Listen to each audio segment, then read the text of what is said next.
Bismillahirrahmanirrahim.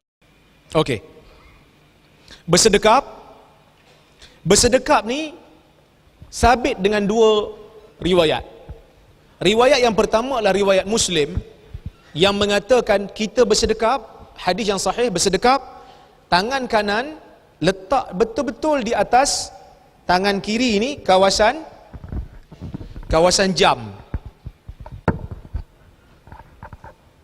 Letak tangan kanan atas tangan kiri, pegang kawasan ni. Apa ni panggil? Lengan. Pergelangan ni. Betul pergelangan Baik, kawasan ni pegang tu. Yang kedua, riwayat yang kedua mengatakan meletakkan tangan kanan di atas lengan kiri. So dua-dua sabit dalam riwayat. Nak pegang sini boleh, nak pegang sini boleh. So dua cara lah. Baik, bila kita dah letak tangan kanan atas tangan kiri, nak letak tu di mana? Hanafi kata letak bawah pusat.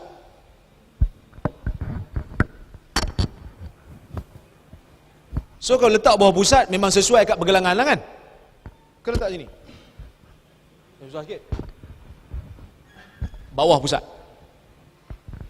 Sebahagian ulama mengatakan atas dada, berdasarkan hadis riwayat Ibnu Khuzaimah.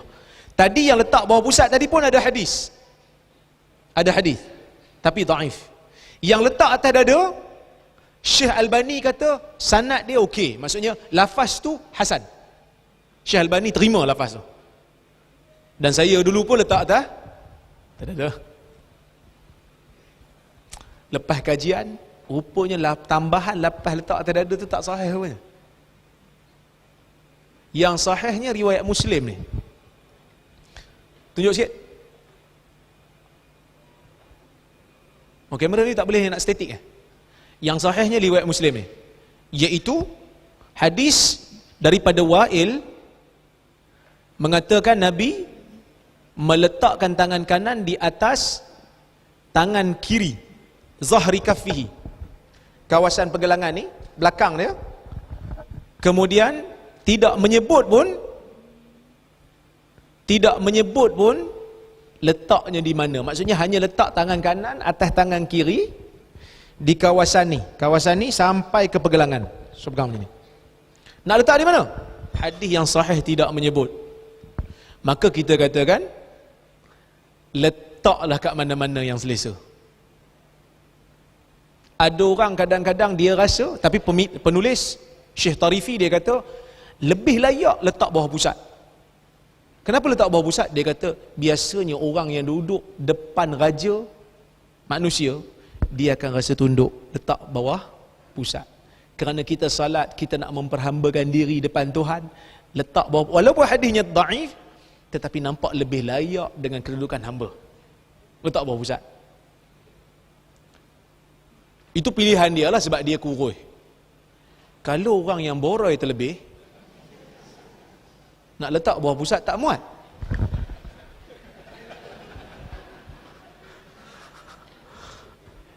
Kan? Ini bukan nak kutuk orang boroi tak. Memahami. Memahami perasaan. Jadi orang yang boroi nak letak bawah pusat memang susah lah. Dia kalau nak letak, kalau nak pergi ikut tepi tak sampai kan? Tak sampai.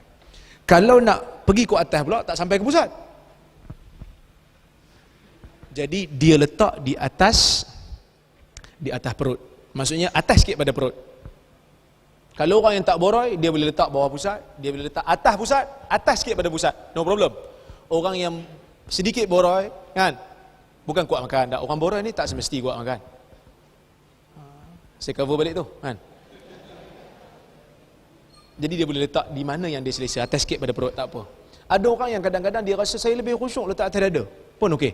Kerana tak ada hadis yang menetapkan. Hadis cuma sebut letak tangan kanan atas tangan kiri. Sunnah lah.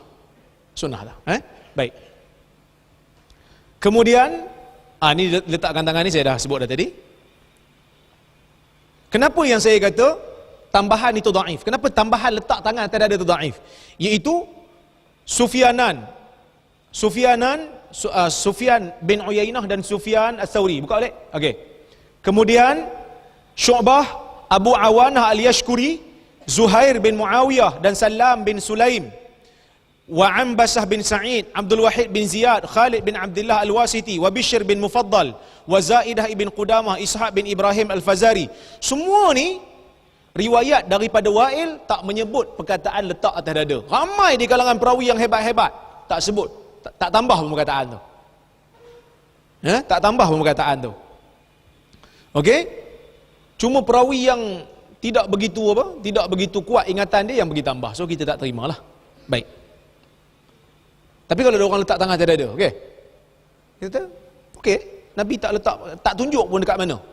Atas dada boleh, bawah dada boleh, atas perut boleh, bawah sikit pada perut boleh. Bahkan kita kata tak letak tangan atas, tak bersedekap pun sah tak solat? Ya, Allahu Akbar. Satu qaul dalam mazhab Maliki kan, irsal, letak tangan ke bawah pun sah, ada mazhab. Tapi kita kata sunnah lah letak tangan atas dada. So janganlah jadikan letak tangan atas dada tu sebagai petanda ataupun dia ada orang sebut, dia kata simptom Wahabi letak tangan atas dada waktu solat. Tak, ada hadis. Tetapi kita pertikaikan hadis itu. Baik.